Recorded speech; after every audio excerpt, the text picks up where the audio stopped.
Now, President William Ruto is seemingly sending mixed signals about whether his administration's foreign policy is leaning towards West or Eastern nations.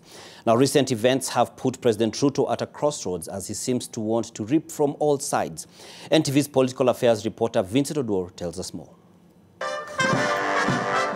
This week, as President William Ruto was engaged in a 4-day state visit in the United States of America at the invitation of President Joe Biden, his political party's top leadership was also camping in China for a 10-day working engagement at the invitation of the Communist Party of China.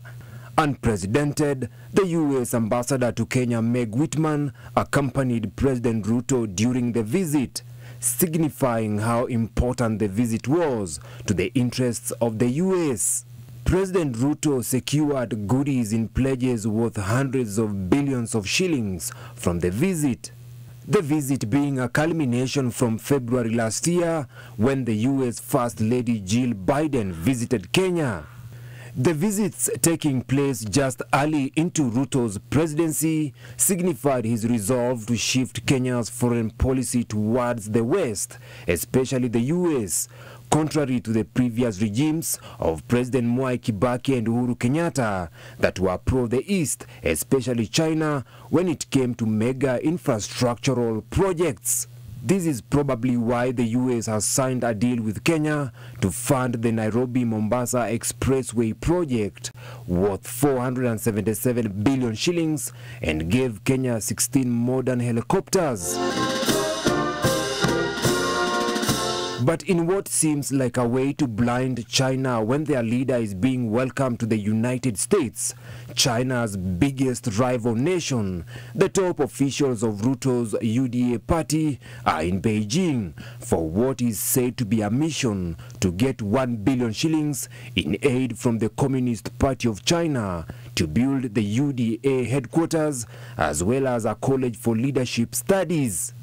A move raising questions on whether UDA supports principles of democracy or communism. We are neither facing west nor facing east, we are facing forward, because that is where the opportunities are.